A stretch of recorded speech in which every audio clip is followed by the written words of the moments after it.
Disclaimer: it's inspired by reality, shaped by imagination. What happened when Johnny Depp sat across from Joy Behar on The View left the audience stunned.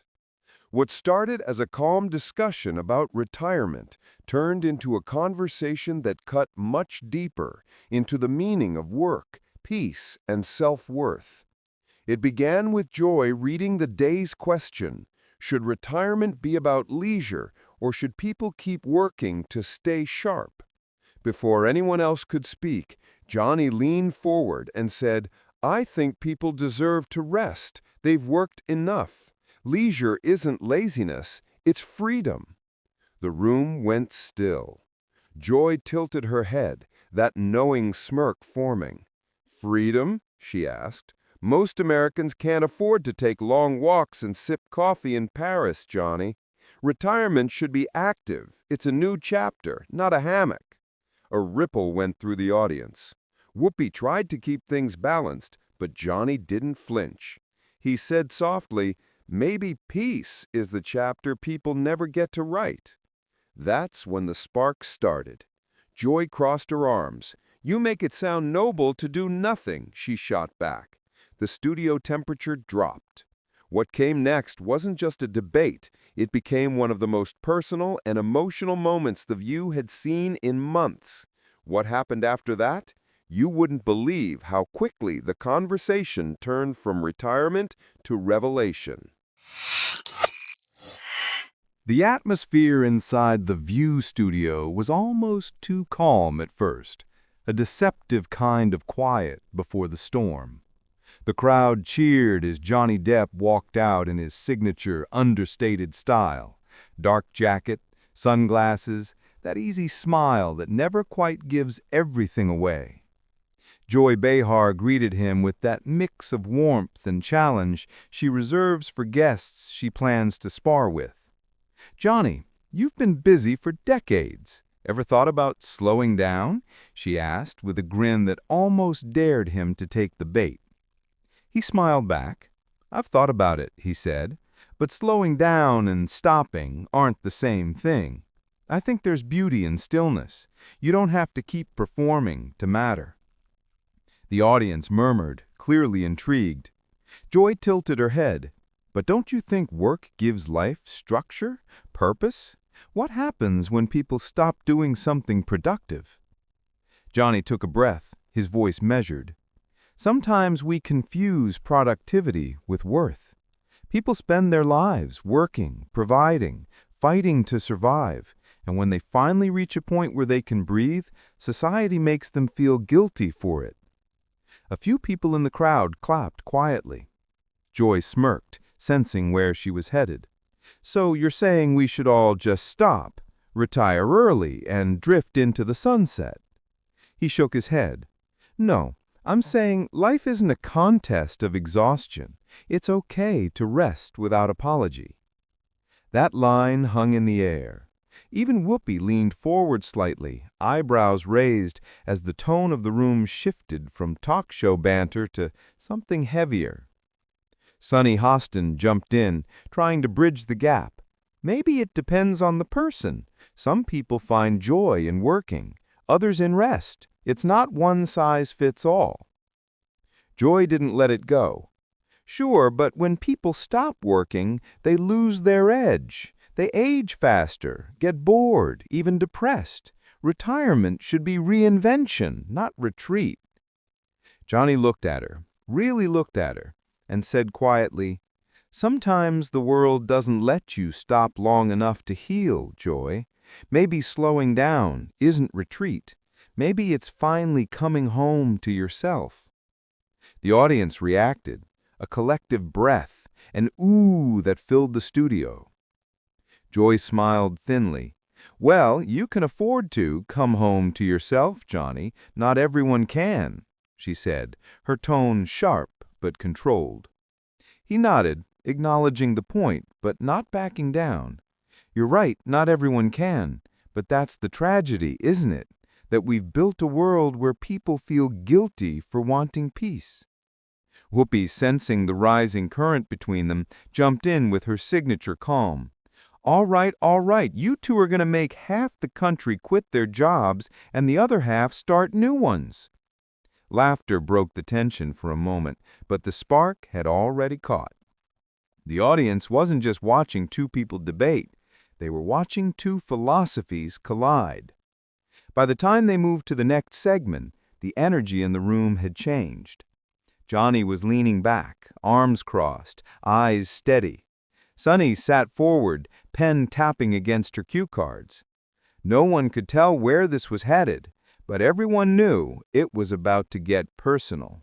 When the cameras came back from commercial, the air in the View studio felt charged, like static before a lightning strike. Joy was already mid-thought, flipping through her notes with deliberate confidence. Johnny sat quietly, arms folded. His calm only added to the tension. "Let's be real," Joy began, turning to him. "Most Americans don't have the luxury of viewing retirement as some spiritual awakening. They work because they have to. If they stop, they sink. That's reality." Johnny smiled thinly. "I agree. That's reality for many people. But that's not an argument for keeping the treadmill running. Maybe the system itself is broken if people can't afford peace." Joy scoffed, leaning forward. "That sounds nice on paper, but what's your solution? Tell everyone to chase peace while bills pile up. That's easy for a millionaire actor to say." A ripple ran through the audience, half a gasp, half a nervous chuckle. Johnny took a long pause before answering, his voice steady but edged with emotion. "Joy, I'm not talking from a mountaintop. I've seen people I love burn out from working themselves into the ground. People who never got to live the life they were working so hard to earn." The audience hummed with quiet agreement. Joy wasn't deterred. "So you saying we should all just stop pushing? That ambition is bad now?" "No," he said, shaking his head. "Ambition is fine, but it shouldn't consume you. There's a difference between purpose and punishment." Sonny Hostin jumped in, trying to steer it back to civility. "Maybe the real question is whether we as a culture value people beyond what they produce." Johnny nodded. "Exactly. We've turned work into a moral identity. The second someone says, 'I just want to rest,' people label them lazy."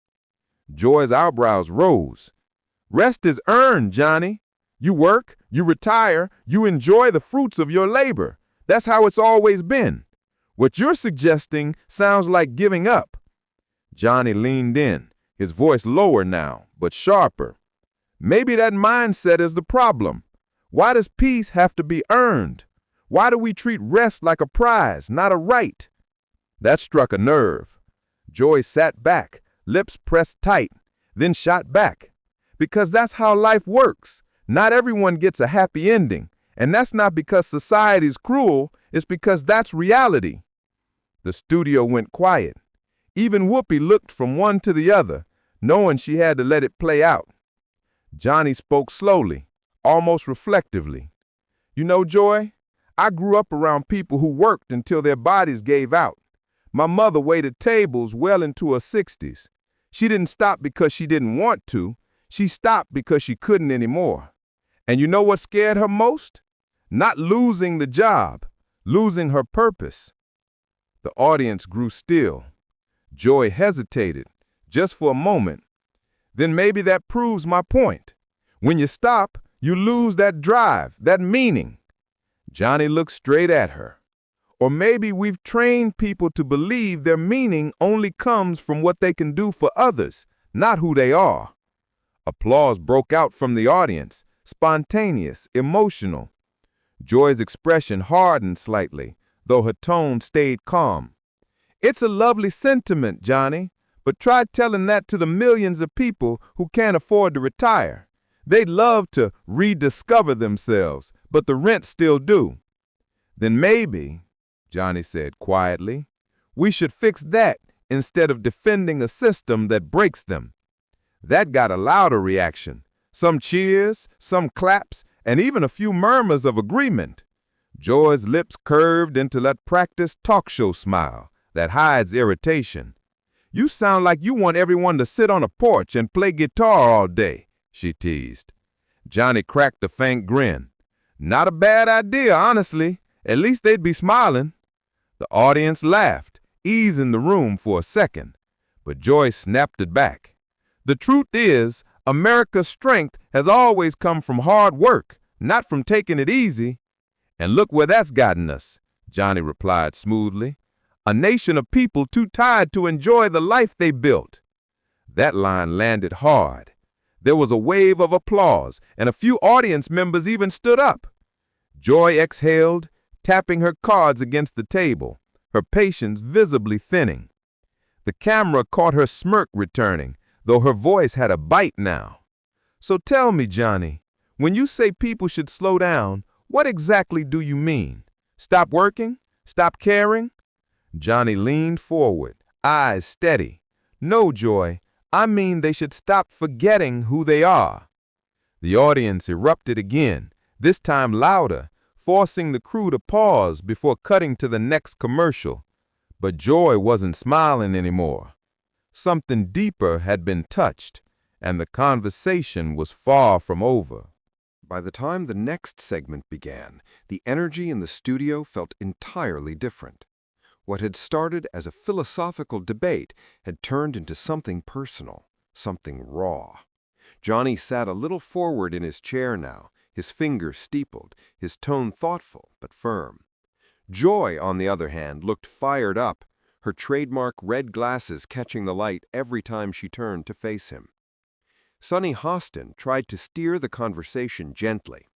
Johnny, when you talk about slowing down, you make it sound peaceful, but do you ever worry about losing purpose yourself? You've always worked, always created. Could you really stop? Johnny looked down for a moment, almost as if he was thinking back through the years. You know, Sonny, I've asked myself that a lot lately. My life's been chaos at times. I've lost myself in my work. I've lost people because of it, too. And when I finally had to stop, when life forced me to, I realized something terrifying. The audience went still. He looked up, eyes tired but clear. I didn't know who I was without the work. That's not freedom. That's a prison dressed up as purpose. Gasps, then silence. Joy shifted in her seat, trying not to show she'd been caught off guard. That's dramatic, Johnny, she said lightly. Some people need that structure. It's not a prison. It's identity. Johnny nodded slowly. Maybe, but when that identity stops serving you, who are you left with? I've seen people crumble after retirement because they spent 40 years believing their worth was tied to their job title. A man in the audience called out, "He's right!" and laughter followed. Joy smiled politely, but her voice sharpened. That's fair, but let's be honest. You're talking about privilege again. Some people don't get to find themselves in a cabin somewhere. They work until they can't. That's reality. Johnny's voice dropped. My stepfather worked until his lungs gave out. He never took a day for himself. He used to say, if I stop, I die. He wasn't wrong. He died 6 months after retiring. Not from sickness, from emptiness. The studio felt completely quiet. Even Joy stopped tapping her cards. Johnny went on, his voice soft but steady. I think about that a lot. How we glorify overwork and then act surprised when people burn out or fade away. Maybe we've been celebrating the wrong kind of strength. Whoopi leaned forward, breaking the silence. You're saying the system is set up to use people up and then toss them out. Johnny nodded. Exactly. And then we call it dignity. The audience murmured in agreement. Joy took a breath, straightened her notes, and looked at him again. So what's the answer? Universal vacation time? National Hammock Day? The audience laughed, but Johnny didn't. He leaned closer, voice calm but piercing. Maybe compassion. Maybe we start teaching people that it's okay to stop, that they're not machines. A woman in the audience clapped, and more followed. Joy smiled tightly, sensing the moment slipping away. Compassion's nice, but it doesn't pay the bills. We need people working, Teachers, nurses, truckers, everyone. If they all decide to rest, society collapses. Johnny gave a faint smile. Or maybe it changes. Maybe people start living instead of surviving. That line hit hard. Applause filled the studio again, longer this time. Joy tried to pivot. You sound like you're giving up on the American work ethic. That drive built this country. Johnny nodded thoughtfully. And it also broke a lot of people along the way. There was an uneasy pause. Then Johnny said something that turned the whole mood. You know, I visited a veterans' home last year. Men in their 80s who fought for this country. They told me they didn't feel like heroes anymore. They felt like forgotten. They worked, they gave, they sacrificed, and no one came back for them. He glanced around the room, his voice tightening. One man said to me, I wish I'd known how to rest before it was too late. That stuck with me. We wait until people are too broken to rest, and then we call that life. The audience was visibly emotional now. Some clapped softly, others nodded, a few even teared up. Joy sat back, silent for once. Then she said quietly, You really believe rest is more patriotic than work? Johnny turned to her fully. I believe care is. I believe a country that lets its people rest, lets them heal, is stronger than one that demands they die working. That landed like a punch. The audience erupted in applause, loud, sustained. Whoopi just leaned back with a knowing look, as if she'd seen this kind of moment before. A conversation that had gone beyond politics and hit something deeper. Joy's voice, when she spoke again, was softer. But don't you think there's pride in working hard? Of course.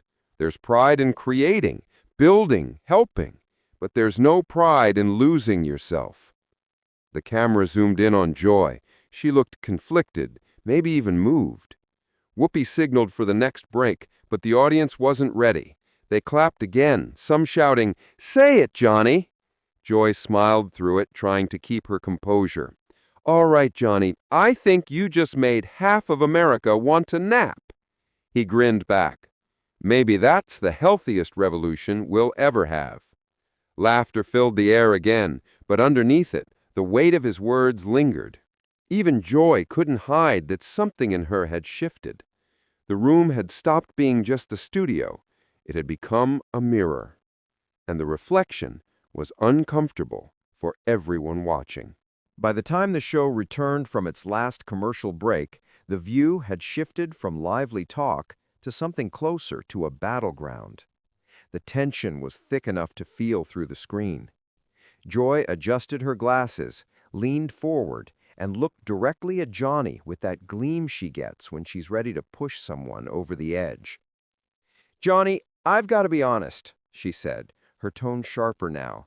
You're talking about retirement like it's some moral movement, but you're ignoring the obvious. You're a celebrity. You can afford peace. Most people can't. The crowd reacted. Some gasps, some cheers, a few uneasy laughs. Johnny sat still, his expression unreadable, his hand resting loosely on the table. I understand that, he replied calmly. But peace shouldn't be a luxury item. That's my point. If only the wealthy can rest, then we've built something fundamentally wrong. Joy laughed, but it was humorless. So what's the plan? Everyone stops working? The country falls apart? Who's supposed to fund this universal peace you're selling? The crowd stirred. Sonny shifted uncomfortably.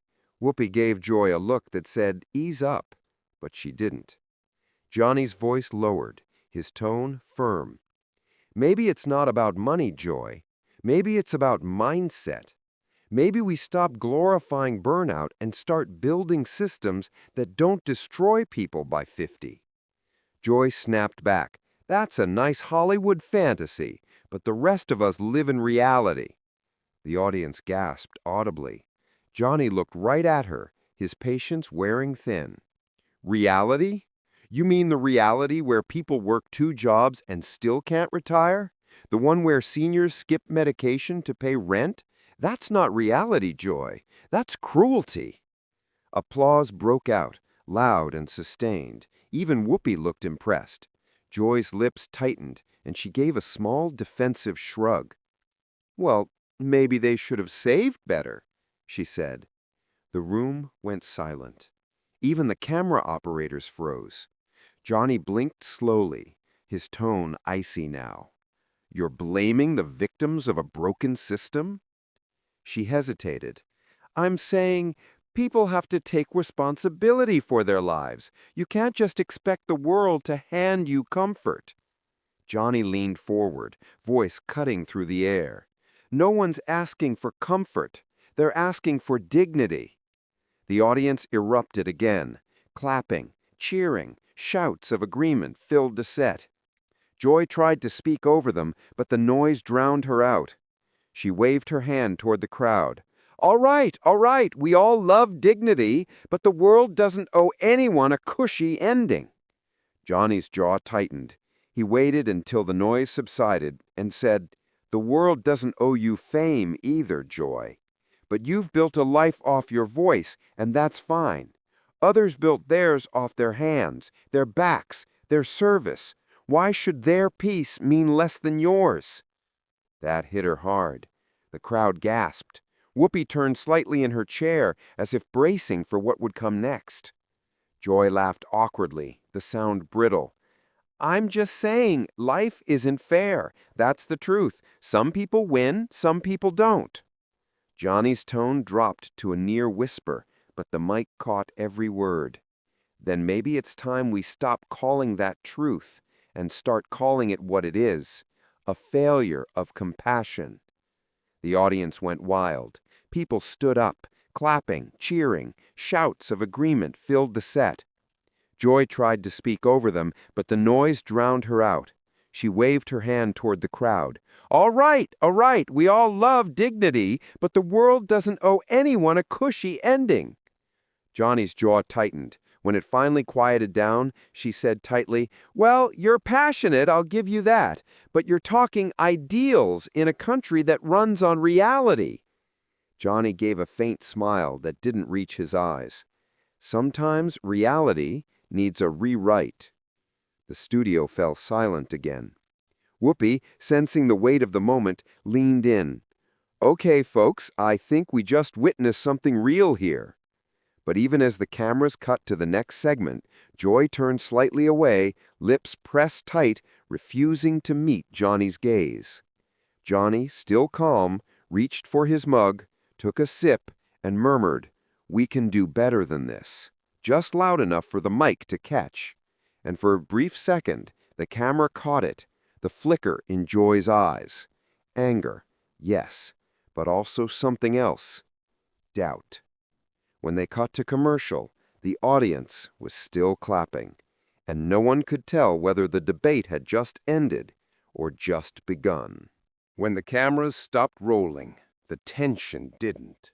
The audience lingered, still murmuring, still charged from what they'd just witnessed. Johnny sat quietly for a moment, his hand wrapped around his mug, eyes distant. Joy shuffled her notes without looking up. The other hosts stayed silent, sensing that anything said now might only fan the flames. Whoopi finally broke the stillness. You two okay? She asked softly. Johnny gave a faint smile. I'm fine. I just don't like seeing people's struggles brushed off like inconveniences. Joy didn't look at him, but her voice came out low. You think I don't care? I grew up poor, Johnny. I know what struggle looks like. He nodded slowly. Then you know exactly why I said what I did. For a long second, they just looked at each other. Tired, human, raw. No audience, no applause. Just two people standing on opposite sides of a truth that hurt to touch. Later, as Johnny left the studio, fans waited outside with cameras, but he didn't stop for interviews. He just waved, smiled faintly, and walked toward the black SUV waiting at the curb. Inside the car, He stared out the window, watching New York rush by. The world always in motion. He thought about what Joy said, about reality, about fairness, about how easy it is for people to confuse surviving with living. His assistant broke the silence. "You really shook things up in there." He smiled softly. Maybe it needed shaking. Back in the studio, Joy sat in the empty set long after everyone had gone. The lights were dim now, the echo of applause long gone. She exhaled slowly and rubbed her temples. For once, she didn't have a punchline. A stagehand passed by and said quietly, "That was intense." Joy nodded, not looking up. "Yeah, he's not wrong, you know. People do deserve peace." The man smiled faintly and walked off. Joy sat for another minute, lost in thought, the edge of her voice replaced with something softer. Reflection. Maybe even regret. The next morning, clips from the exchange flooded social media. Headlines read, "Johnny Depp calls out Joy Behar on national TV. People deserve dignity." "The View explodes over retirement debate." "Fans praise Johnny Depp for standing up for seniors." Comment sections were split, some defending Joy's realism, others calling Johnny's stance a needed wake-up call. But almost everyone agreed on one thing. It was one of The View's most powerful moments in years. Later that week, Johnny released a short message on social media. Just a few words written in his usual understated style. "Work gives purpose. Rest gives peace. Both deserve respect." It went viral in minutes. And though Joy never addressed the clash publicly again, viewers noticed a subtle change. When the show covered topics about aging, burnout, or senior care, she listened more, interrupted less. Sometimes, a clash isn't about who wins. It's about what lingers afterward. Johnny had left the stage quietly, but the words he carried with him stayed in the air. Words about dignity, about rest, about rewriting what we call reality.